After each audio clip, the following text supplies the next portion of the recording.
आदरणीय अजितदादा, प्रफुल्लभाई, मी स्वतः त्या ठिकाणी असणार आहे.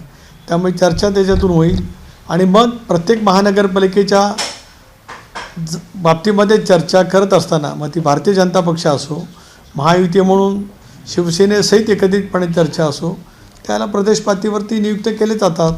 आजवरती त्या चर्चेमध्ये समन्वय समितीमध्ये मी आणि हसन मुश्रीफ आहे, आम्ही त्या ठिकाणी समन्वय समितीमध्ये चर्चा करत असतो. उद्याही एकदा मुख्यमंत्र्यांजवळ चर्चा झाल्याच्या नंतर मग प्रत्येक महानगरपालिका न्याय प्रदेशाध्यक्ष म्हणून मी तर चर्चेला असेनच, पण आणखीन एक प्रमुख सहकारी आम्ही त्या ठिकाणी राष्ट्रीय अध्यक्षांच्या अनुमतीने घेऊ.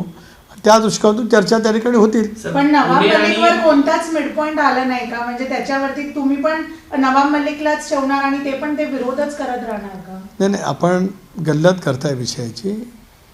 भारतीय जनता पक्षाचे मुंबई अध्यक्ष अमित साटम यांनी काय भूमिका मांडली ती भारतीय जनता पक्ष म्हणून जरूर त्यांनी मांडली असेल किंवा मुंबई अध्यक्ष म्हणून मांडली असेल. ज्यावेळेला महायुती म्हणून आम्ही या सरकारमध्ये आहोत, एनडीएमध्ये आम्ही सहभागी झालो, त्यानंतर विधानसभेच्या निवडणुकीमध्ये सुद्धा आम्ही एकत्रितपणाने निवडणुका त्या ठिकाणी लढलेल्या आहोत. आता स्थानिक स्वराज्य संस्थांच्या निवडणुका ज्या होत आहेत, मी आपल्याला सांगितलं की या सगळ्या 27 महानगरपालिकेच्या बाबतीमध्ये मुख्यमंत्र्यांच्या जवळ राष्ट्रवादी काँग्रेस पक्षाचे आम्ही ती प्रमुख सहकारी त्या ठिकाणी चर्चा करणार आहोत. नंतर तपशीलवार चर्चा प्रत्येक महानगरपालिकेची कशी करायची त्या संदर्भातला एक आराखडा त्या बैठकीमध्ये नक्की होईल. सर, मुद्दा असा आहे की पुणे आणि पिंपरी चिंचवडमध्ये तुमच्या पक्षाचे आणि शरद पवार पक्षाचे काही कार्यकर्त्यांचं असं म्हणणं आहे भाजप हा तिथला त्यांचा विरोधक आहे. तुम्ही दोघांनी एकत्र लढलं तर संख्येने तुमच्या जागा जास्त येतील, कारण समविचारी पक्ष आहे. तुम्ही भले तुमची राजकीय पक्षाची युती म्हणून भाजपसोबत झाली असती तरी फटका जो आहे दोन्ही राष्ट्रवादीला बसू शकतो. त्यामुळे एकत्र येण्यासंदर्भात आणि त्यानुसार बैठक पण झालेली आहे, बैठक देखील पक्षाची आणि शरद पवारांच्या पक्षाची. तर त्यावर तुमची प्रतिक्रिया काय? स्थानिक पातळीवरती बैठका जर काही झाल्या असतील तर त्या मधल्या कालावधीमध्ये नगरपालिकेच्या निवडणुकीच्या वेळेला सुद्धा आपण पाहिलं संबंध राज्यभरामध्ये राज्यातल्या 250 नगरपालिकांच्यामध्ये वेगवेगळ्या पद्धतीची युती आघाडी त्या ठिकाणी झाली. निर्विवादपणाने सत्य त्या ठिकाणी आपण पाहतो आहोत.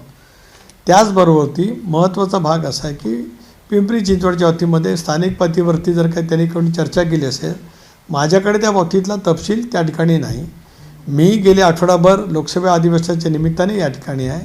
उद्या किंवा परवा ज्यावेळेला मुंबईमध्ये अजितदादा, मी, प्रफुल्लभाई आम्ही ज्यावेळेला बसू त्यावेळेला आम्हाला त्या विषयावरती आम्ही चर्चा करू आणि मग त्या संदर्भातला जो धोरणात्मक निर्णय असेल तो केला जाईल.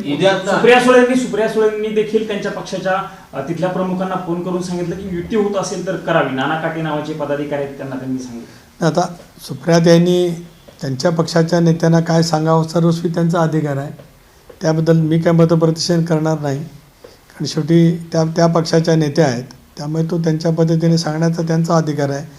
राष्ट्रवादी काँग्रेस पक्ष म्हणून मी आपल्याला सांगितलं की ज्यावेळेला अजितदादांच्याजवळ आमची चर्चा होईल त्यावेळेला नेमकं पुन्हा पिंपरीच्या वतीमध्ये नेमकं काय आहे, राज्यातल्या संबंध 27 महानगरपालिकेच्या वतीमध्ये महायुती म्हणून आम्ही नेमकं काय काय करू शकणार आहोत, त्या संदर्भातली चर्चा मुख्यमंत्र्यांच्या जवळ होईल आणि मग प्रत्येक महानगरपालिका निहाय त्या चर्चेचा तपशील बैठका हे आम्हाला तिन्ही पक्षाला करावे लागतील आणि त्या पद्धतीने आम्ही करू. साहेब, मोठा संभ्रम आहे खास करून दोन्ही राष्ट्रवादीच्या केडरमध्ये. शरद पवार यांच्या वाढदिवसाच्या निमित्तानं अजितदादा आणि पवारसाहेब एकत्र आलेल्याचं पाहायला मिळालं. त्यामुळं एक कुटुंब म्हणून आनंदाची गोष्ट होती. मात्र केडर जे आहे त्यांच्या मनामध्ये अनेक प्रश्न आहेत. दोन्ही पक्ष एकत्र येत आहेत का, फक्त निवडणूक राजकीय युती होती, आघाडी होते का, असे अनेक प्रश्न आहेत. त्यामुळे केडरच्या मनामध्ये अनेक प्रश्न या निमित्ताने निर्माण झालेले आहेत. त्यामुळे हा प्रश्न आहे की काही ग्राउंड झिरोवरती शक्य आहे का दोन्ही पक्षांमध्ये आघाडी होणं? आदरणीय पवारसाहेबांच्या वाढदिवसाच्या निमित्ताने दादांनी, प्रफुल्लभाईंनी त्यांना शुभेच्छा देणं, मी सुद्धा ट्विटरवरून शुभेच्छा दिल्या. सध्या पवारसाहेबांच्या समेत आम्ही सर्वांनीच काम केले, त्यांचे आशीर्वाद आम्हाला सर्वांना त्या ठिकाणी मिळालेले आहेत. त्यामुळे त्याच्यामध्ये वेगळं वावगं किंवा वेगळे राजकीय अर्थ काढण्याचं काही कारण येऊ शकत नाही. राष्ट्रवादी काँग्रेस पक्षाने एक सामूहिक नेतृत्वाच्या माध्यमातून NDAमध्ये सहभागी होण्याचा निर्णय त्या ठिकाणी घेतला.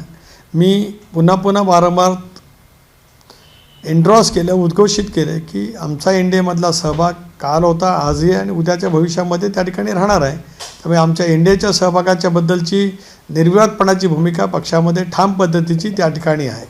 अशा वेळेला कौटुंबिक भेटीच्या निमित्ताने शुभेच्छा देण्याच्या निमित्ताने ज्या भेटी आहेत त्याच्यातून राजकीय अर्थ काढणं चुकीचं ठरेल.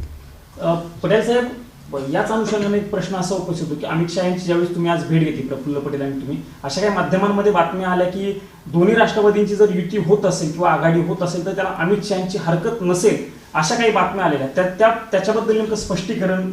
ह्या बातम्या पूर्णपणाने निरर्थक आहेत. त्या ठिकाणी ही चर्चा होण्याचं संभवतच नाही. चर्चा त्या ठिकाणी महायुती, स्थानिक स्वराज्य संस्थांच्या आगामी येणाऱ्या महानगरपालिकेच्या निवडणुका, त्यामध्ये समन्वय कसा राहू शकतो, कशा पद्धतीने निवडणुका एकत्रितपणाने होऊ शकतात, काही ठिकाणी करण्याच्या दृष्टिकोनातून मुख्यमंत्री, भारतीय जनता पक्षाचे नेते आहेत, मुख्यमंत्री आहेत, त्यांच्यातून आम्ही चर्चा करू. महायुती म्हणून ज्यावेळेला चर्चेचा प्रश्न येईल त्यावेळेला आदरणीय शिंदेसाहेब आणि त्यांच्या सर्व सहकाऱ्यांची चर्चा त्या ठिकाणी होईल. आज अमितभाईंच्या समोरच्या चर्चेमध्ये हा दुसरा मुद्दा येणं संभवतच नाही. त्या विषयावरची चर्चा तिथे नव्हतीच. सर, स्थानिक स्वराज्य संस्था निवडणुका अमित शहाच्या दरबारात जातात, ही खूप मोठी गोष्ट नाही का? तिथे खालच्या लेवलवर या सगळ्या गोष्टी का नाही सॉल्व्ह होत? मला असं वाटतं मगाशी त्या संदर्भात सविस्तर उत्तर दिलं आहे की आज अधिवेशनाच्या निमित्ताने आम्ही या ठिकाणी आहोत. सदिच्छा भेट त्या ठिकाणी होती. स्वाभाविकपणाने भेटीमध्ये कालच महानगरपालिकेच्या निवडणुका घोषित झाल्यात, कालच. त्याच्यामुळे आम्ही काल त्या संदर्भामधली चर्चा आज त्या ठिकाणी आपोआपच होणं निघाली. त्यामुळे त्या ठिकाणी चर्चा केली म्हणजे त्याच्यामध्ये काय वेडं वागवा असातला का भाग नाही. शेवटी महानगरपालिकेच्या निवडणुका, जिल्हा परिषद, नगरपालिकेच्या निवडणुका या संदर्भातला निर्णय हा स्थानिक पातळीवरती म्हणजे राज्य पातळीवरती होणार आहे. मी मगाच सांगितलं की त्या संदर्भात आम्ही तिघेही मुख्यमंत्र्यांची लवकरात लवकर भेट घेणार आहोत. तटकरे साहेब, एक प्रश्न असा आहे की पुणे आणि पिंपरी चिंचवडमध्ये जर तुम्ही महायुती म्हणून निवडणुका लढली तर तुमच्या पक्षातील अनेक कार्यकर्ते हे महाविकास आघाडीला मिळू शकतात, कारण वर्षानुवर्ष त्यांनी ग्राउंड झिरोवरती काम केलं असतं. यामुळं महाविकास आघाडीचा फायदा होऊ शकतो, असा देखील एक विचार समोर येताना पाहायला मिळतो. मी मगाच सांगितलं की मुख्यमंत्री महोदयांनी काल पुण्यामध्ये वार्तालाप करत असताना याच पद्धतीचं राजकीय त्यांनी विश्लेषण केलं. अजितदादांनी सुद्धा मुख्यमंत्र्यांचं जे मत आहे ते त्यांनी विचारपूर्वक मांडलेलं असं त्यांनी त्या ठिकाणी सांगितलं. बाब खरी आहे आणि म्हणूनच मी वारंवार मगापासून सांगतो आहे की 2 दिवसांमध्ये ज्याला मुंबईला आमची बैठक होईल त्याला तपशीलवार या विषयावरती चर्चा होईल. यामध्ये वेगळं वाटायचं काही कारण नाही. एक आणि नगरपालिकेच्या निवडणुकीमध्ये वेगवेगळ्या ठिकाणी वेगवेगळ्या पद्धतीची युती झाली, त्यामुळे तो भाग अलहिदा आहे. या संदर्भातली चर्चा कालच निवडणुका घोषित झाल्यामुळे अद्यापही आमची पक्षांतर्गतसुद्धा एकत्रितपणे झाली नाही. ज्या वेळेला होईल त्यावेळेला त्याच्यातला जो तपशील असेल तो मी नक्कीच प्रदेशाध्यक्ष म्हणून पत्रकारांच्या मार्फत कळवेन. घड्याळ आणि तुतारी एकत्र येणार नाहीत असं समजायचं, कारण आताच्या निवडणुका पक्षचिन्हावरती फारशा झाल्या नाही, मात्र ह्या पक्षचिन्हावरती निवडणुका होतील त्यावेळेस घड्याळे आणि तुतारी एकत्र येताना पाहायला मिळणार नाही. आताच्या नगरपालिकेच्या निवडणुका 95% पक्षचिन्हावरती झालेल्या आहेत. 95%, कदाचित 98-99% सुद्धा सगळ्या राजकीय पक्षांनी, मग भारतीय जनता पक्षाने कमळ असेल, राष्ट्रवादी काँग्रेस पक्षाने घड्याळ असेल, त्याबरोबर ती शिवसेनेने धनुष्यबाण असेल, मशाल असेल किंवा तुतारी असेल, या प्रत्येक राजकीय पक्षाने आपापल्या चिन्हावरती निवडणुका लढवलेल्या आहेत. आपण जे सांगते ती वस्तुस्थिती नाही आहे. ऐकून घ्या ना. या निवडणुका मी मगाशी सांगितल्याप्रमाणे महायुती म्हणून लढवाव्यात अशापैकी चर्चा समन्वय समितीमध्ये सुद्धा होती.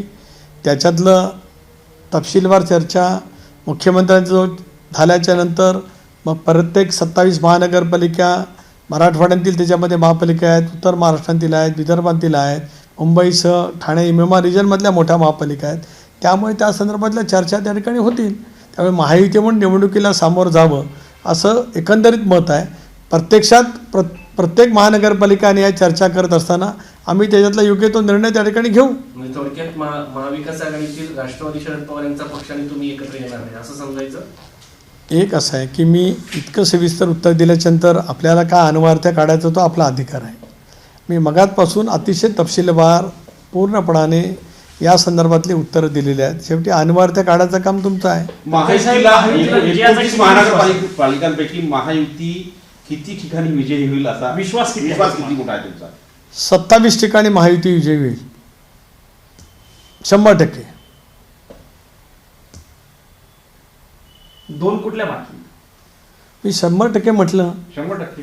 27 महानगरपालिका आहेत म्हणून मी 27 महानगरपालिका नंबर म्हटलं. 29 असतील तर मग 29 असतील तर 29. मी 100% शब्द वापरला. 29 असतील तर 29. घड्याळाचे आणि तुतारीचे नेते एकत्र मंचावरती पाहायला नाही मिळणार जर युती झाली तर. एक असं आहे की आता ही खूप प्रारंभिक स्थिती आहे. कालच निवडणुका घोषित झाल्या. मी वारंवार आपल्या जो हे बोलतो आहे, आपण किती जरी उत्तर विचारलं प्रश्न तरी माझं उत्तर तेच आहे की आम्ही चर्चा करतो आहोत, महायुती म्हणून चर्चा करतो आहोत. मगातपासून मी 50 वेळा या वतीमध्ये उत्तर दिलं आहे. त्यामुळे ती एकदा चर्चा होऊ द्या, मग आपल्याला कळेल नेमकं काय काय होते ते. सर, पुणे जमीन गैरव्यवहार प्रकरणात पार्थ पवारांचा सहभाग आहे त्याचा पुरावा जे आहे स्वतः अपर जिल्हाधिकारी यांनी पत्र दाखवून दिलं आहे. आता मात्र तरी पार्थ पवारांचं नाव जे FIR मध्ये यावं का असा प्रश्न निर्माण होतो. नाही, कोर्टाने सुद्धा मला विचारलं होतं. अतिरिक्त जिल्हाधिकाऱ्यांनी काय पुरावा दिला आहे मला ज्ञात नाही. मी संसदेमधून थेट आपल्याशी संवाद करायचा म्हणून इथे आलो आणि पुन्हा संसदेमध्ये जाणार आहे. मी त्यांनी काय पुरावा दिला ते मी काय पाहिलेलं नाही. राज्य सरकारने वारंवार ही बाब स्पष्ट केलेली आहे की अतिरिक्त मुख्य सचिवांच्या अध्यक्षतेखाली एक समिती नेमलेली आहे. ते समितीचं कामकाज त्या ठिकाणी सुरू आहे. ते आल्याच्या नंतर त्या ठिकाणी निर्णय घेतला जाईल. धन्यवाद. महायुतीच्या धन्यवाद. रॅलीला अमित शहा येतील का? धन्यवाद.